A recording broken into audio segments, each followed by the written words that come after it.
are watching Channel Africa Conversations. I was very encouraged when I saw, was it in November? Maybe it was earlier than that, maybe a little later than that.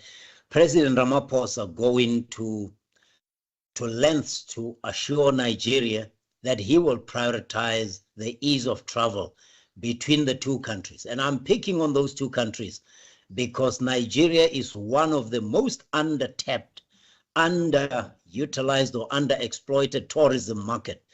And when you say this from a South African perspective, you get a lot of people hot under the collar, but that's purely based on ignorance because there are so many wealthy, God-fearing, very law-abiding Nigerians with their own money that would like to visit South Africa, that would like to invest in South Africa particularly.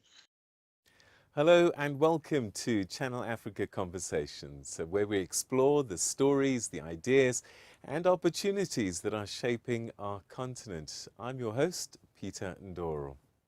So today we're diving into a topic that affects every one of us, the outlook for business across Africa in 2025. Africa is a continent of immense potential, brimming with opportunities for innovation, trade and development. But as we look towards 2025, what lies ahead for the business landscape? What are the challenges that we must overcome? And how can we harness the opportunities to drive sustainable growth? Well, joining me today is a man who needs very little introduction, Victor Kgomoeswana. He's a celebrated author, speaker, and expert on African business and economic development.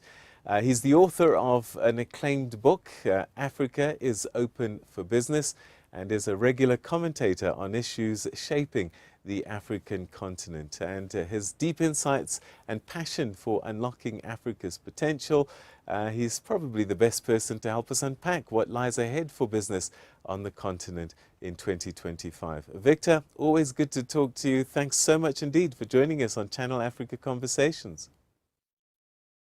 Thank you, my brother. It's always good to talk to you, especially on a matter that I know we share a passion for.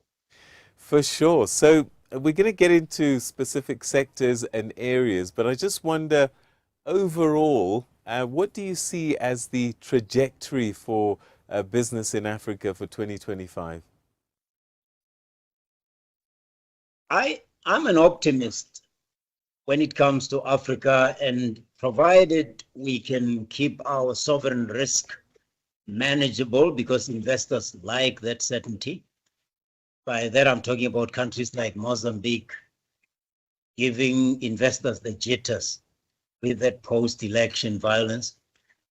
Provided we can keep our political risk within reasonable levels, I'm sure the trajectory should continue where we left off, Peter. Just remember, some of the world's best performing stock markets in 2024 were African. And stock markets like Ghana Stock Exchange growing by more than 50%.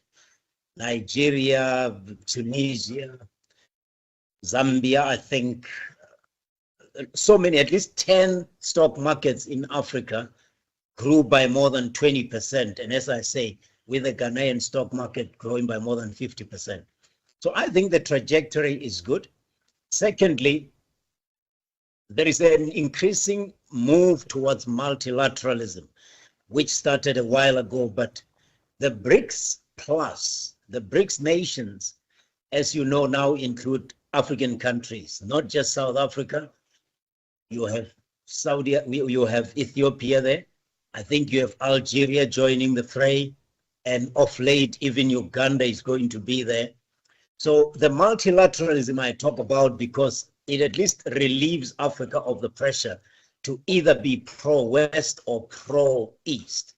In the 80s and before then, African countries were forced to either be pro-America or pro-Russia. Now the BRICS plus and the multilateral dispensation make it easier for countries to not have to choose, to be non-aligned and be able to stand for something, make their points known, pick their trading partners without any pressure to be either America or pro-East. So there's been a lot of talk about the post-COVID-19 era and the recovery process. Do you think we've passed that now and that we're starting to actually start to gain some momentum? And which areas, which sectors do you see as the ones that have really been the most resilient and perhaps giving us that energy? You know, one thing that gives me courage, and it's not moving as fast as I would like it to move, Peter, but the fact that the African Union has now been able to ratify the African Continental Free Trade Area, the agreement, and allow a formal dispensation to exist that will make it possible for intra-Africa trade to happen, removing the customs and a whole lot of barriers that have made trade among African countries to remain below 20%. Competitive regions like Asia and Europe have more than 50% of intra-regional trade. And I think the formalization and ratification of the African Continental Free Trade Area will put us on a trajectory that for the next 50 years will allow that kind of development to continue. I'm talking about it because the industrialization of Africa that must happen on the back of that. And here I would like to give the example of the Dangote refinery in Nigeria, moving Africa from just exporting commodities to processing and beneficiating. You are hearing about China talking of building a lithium factory in the DRC. That will make it easier for the DRC to not just be that targeted African country from which countries like China and the US extract minerals, but where you can beneficiate. You're starting to see that move towards the industrialization of Africa. It has always been there, but because there was no intra-Africa collaboration, I think now we are in a better position to make it a reality. Victor, talking about industrialization, that is very much a thing that's on our reckoning, but we also have low-hanging fruit, don't we? When we talk about our shorelines, our beaches, and our wildlife, tourism must be a driver. It certainly is, Peter. Tourism is one of those industries, and unless and until you have reached the point of over-tourism, you know, there are countries that have reached the point where they have too many tourists and they start discouraging. But you are right. Starting of the year, I'm looking at Kenya Airways. I'm in East Africa as I speak to you, and I picked up a story about Kenya Airways resuming trading on the Nairobi Stock Exchange after 5 years of suspension. You know that Nairobi, Kenya Airways went through a lot of turbulence with the marriage to KLM Air France being dissolved. They went through a lot of turbulence. They were losing money, and it looked like at one stage the company was going to fold. And they brought in the veteran, the man who's credited with M-Pesa while he was at Safaricom, Michael Joseph, and they made him chairman and get Alan Kilavuka to be CEO, and they have really done very well at Kenya Airways. And the fact that they are now showing that not only have they turned a profit as they did in 2024 for the first time in a long time, but they now have restored their confidence or regained the confidence of the public. Because when you list on the stock exchange, one thing that is saying is the public, you believe that the public will have confidence in your turnaround and business strategy. So to see Kenya Airways not only getting more aircraft in 2024, not only returning profit for the first time in a long time in 2024, but starting the year 2025 by listing on the stock exchange is encouraging. I'm looking at Ethiopian Airlines. Although the deal in Nigeria, where they were going to help Air Nigeria to get off the ground like they're doing with Malawi, they're doing with Askai, you know, they are most successful. They're the most successful airline in Africa, but they are also working or involved in other national carriers, and they were close to making a deal in Nigeria that was scuppered. But if you look at them, they have the largest airline, the airport in Bole International Airport in Addis Ababa, but they are building an even larger airport just outside of that, 45 kilometers from that. And then you have airports like the one that's coming up in Nigeria. It's a $2 billion investment that's going to just make flying into that part of the world. So if you think about air travel as an indicator of the recovery of tourism, you will know that in 2024, we came up to 95% of the pre-COVID travel levels. And if you have international arrivals reaching the level that they were at, or even exceeding the levels they were at before COVID lockdown, then you'll know we have really taken advantage of the tourism. And judging by what I'm seeing at the moment in Zanzibar, there is a lot to be said for tourism. And I agree with you. Because of the nature of the industry, it's one of those that should be one of the low-hanging fruit, definitely. So you mentioned inter-Africa trade a little bit earlier on. Tourism also involves inter-Africa travel.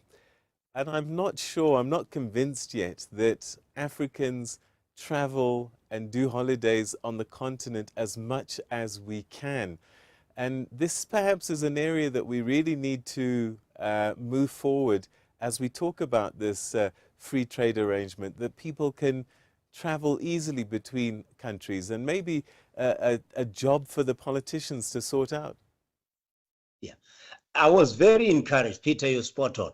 I was very encouraged when I saw, was it in November? Maybe it was earlier than that, maybe a little later than that, President Ramaphosa going to lengths to assure Nigeria that he will prioritize the ease of travel between the two countries. And I'm picking on those two countries because Nigeria is one of the most undertapped, underutilized or underexploited tourism market.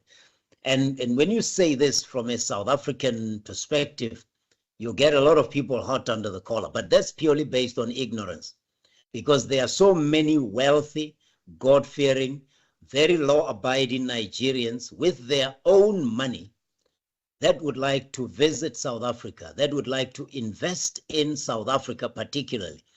And if we can unlock that channel, I was in Lagos in 2019 or 2020 or 2019, and I went to the South African consulate, and I was told that the tide of applications for visas and all kinds of permission to enter South Africa, the tide was just unbearably high.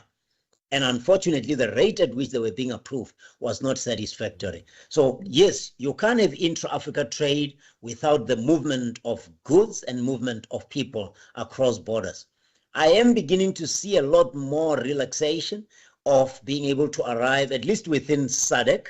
When you have 300 million or so people in that region, it's a lot easier for SADC countries to travel amongst themselves. But I'm more interested in seeing non-SADC countries like Nigeria, like Ethiopia, being able to move into SADC countries, because that's where you will know for sure that you have intra-Africa trade. The other reason is, Peter, you must understand and I use this word, but there's no other more polite word to use, and it's the most polite I can get.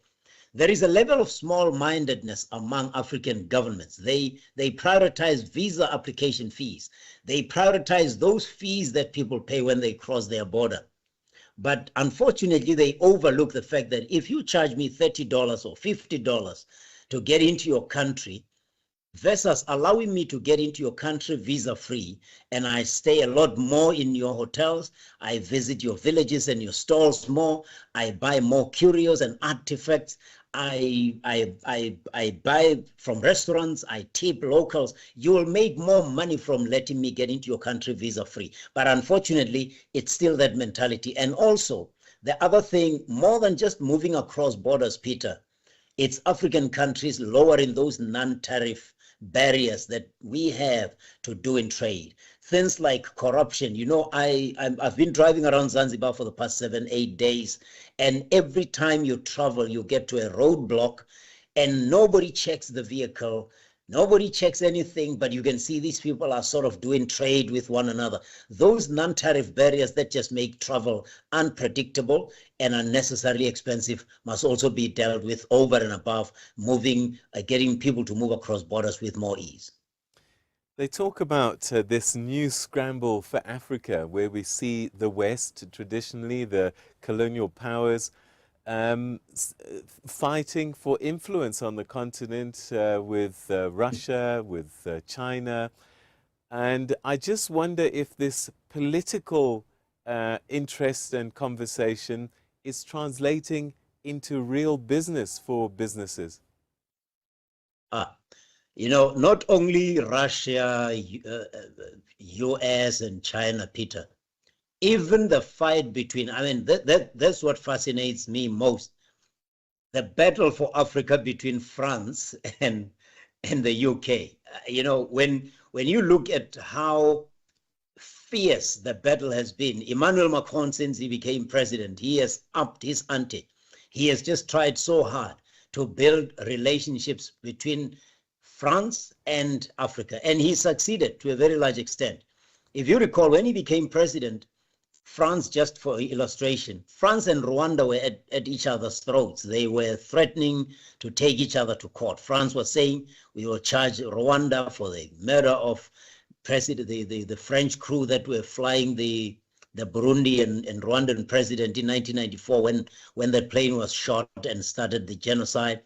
And Rwanda was saying, well, we will take you to court for the murder or genocide of 1 million Rwandese.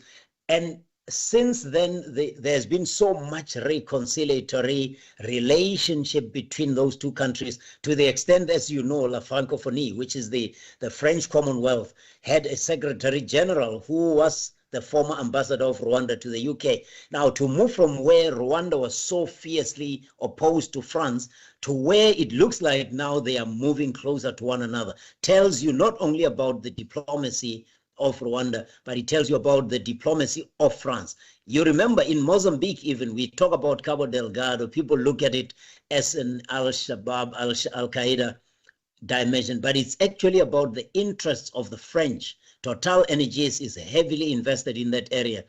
And when President Emmanuel Macron came into South Africa, he was there, among other things, to try and get SADC to secure that part of Mozambique to make sure that they can protect their interests. So, Peter, here's my answer. You know my mantra, Africa is open for business. The danger there is that you can be exploited as well. But until Africans learn to make sure that when foreign investors come into their countries, they do that on their terms. They do that without selling or giving up too much of the interest of Africans. Then we might continue to be exploited, and that scramble for Africa will continue.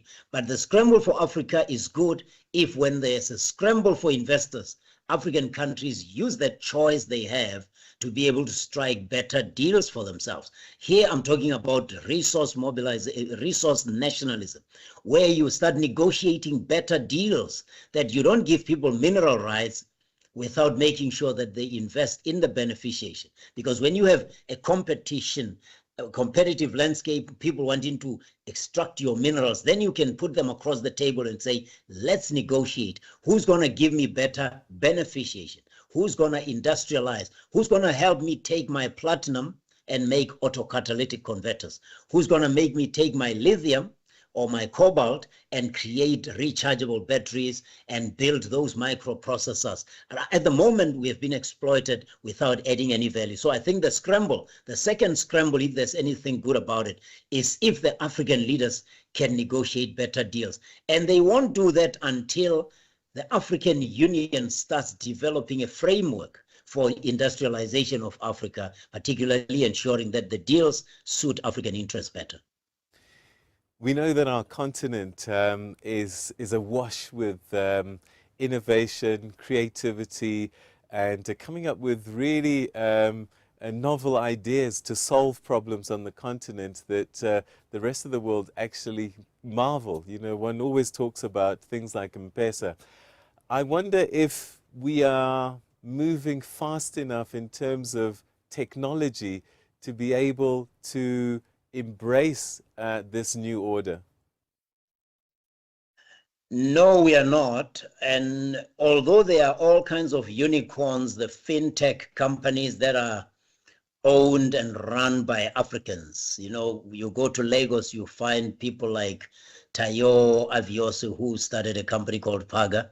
He's a Stanford graduate, but he has come back to Africa as a Nigerian to invest in that, and he has done fairly well. There are many, you look at the Yokos, you look at many fintech companies that show that Africans are able to take technology and converge it with financial services, which is an issue.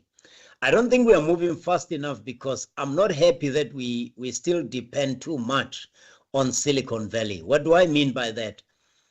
I mean, Michael Dell managed to buy back the control of Dell Computers, but more than that, he now has started investing in EMC Squared, the company that he bought, which has servers in the subsea servers in the Atlantic Ocean. You look at the fiber optic cables that are being built.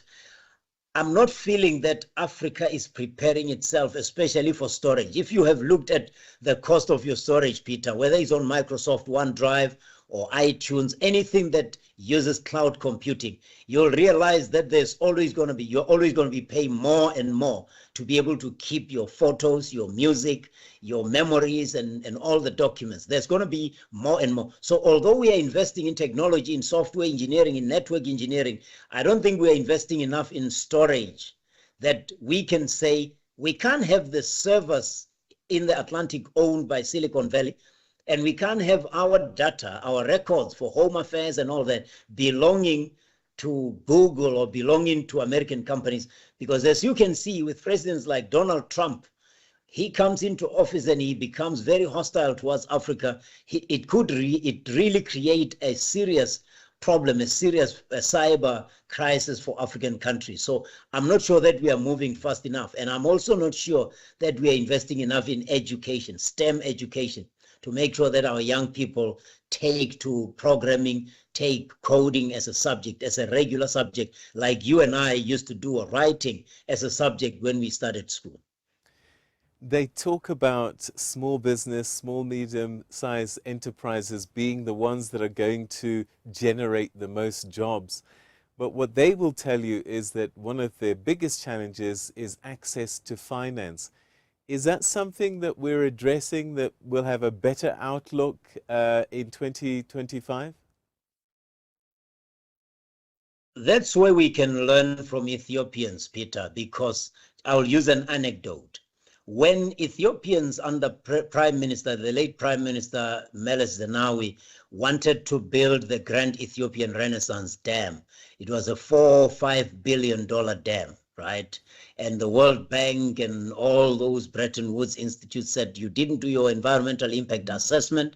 By that they meant he was going to violate the British-sponsored Nile River Basin Accord, which made it impossible for Ethiopia to exploit the Blue Nile. He said, well, you can keep your money. Well, he didn't use those words, but he found a way to go to Stockfell type of funding. He went to meetings in far-flung rural areas of Ethiopia and told Ethiopians that you have enough money. We are close to 100 million people. If each one of you gave me $50, $100, $500, and then he tapped into Ethiopians in diaspora, he was able to raise that money, and the dam, as we speak, is up and running. So I am saying to you, every African country has a tradition of collective saving schemes. Collective schemes, collective savings, cooperative banks that are running, and they were used by our grandparents, our great-grandparents. I suspect, Peter, if there's one thing we can do, especially with the help of technology, we should start finding ways to develop the Harare Stock Exchange, the Lusaka, not Lusaka, the Quito Stock Exchange, the Cape Town Stock Exchange, because there are people with money. There are people who put money in funeral schemes, funeral savings, and that money lies in the bank not being utilized.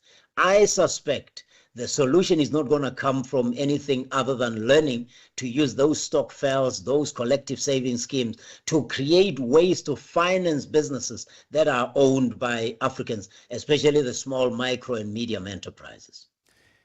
Africa doesn't operate in a vacuum. We're part of a global order. Are there any global issues that might affect the fortunes of business on the continent?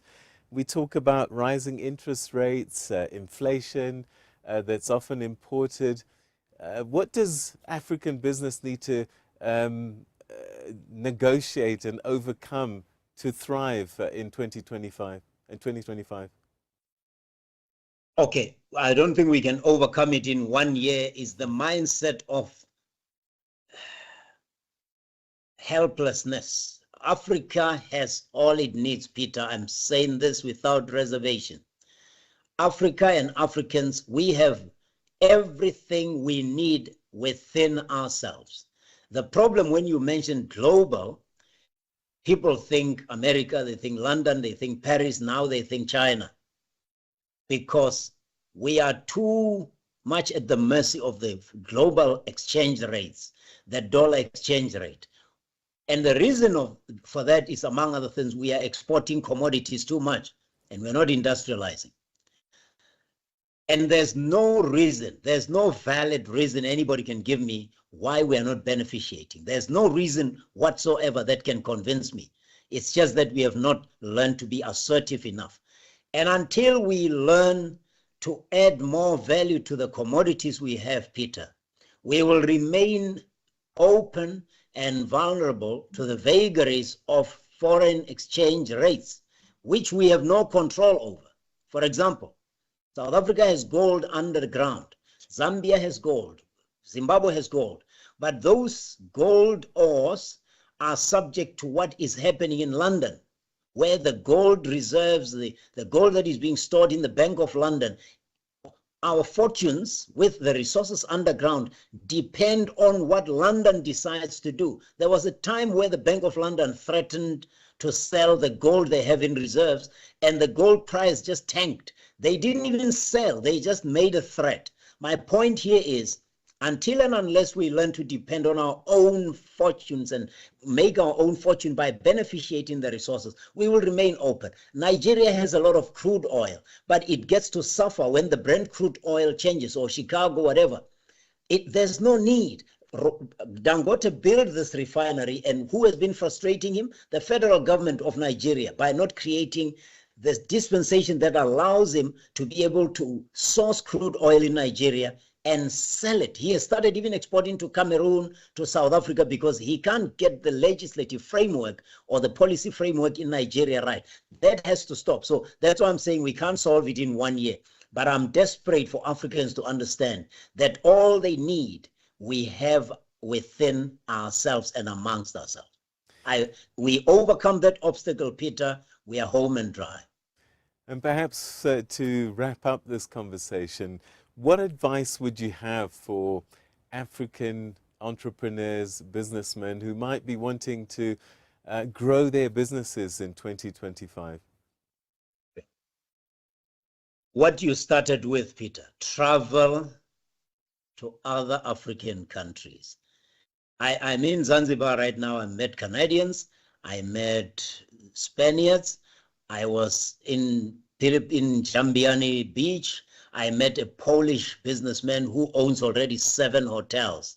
He came to Zanzibar for the first time 8 years ago, and he says he did something crazy. His friends called him.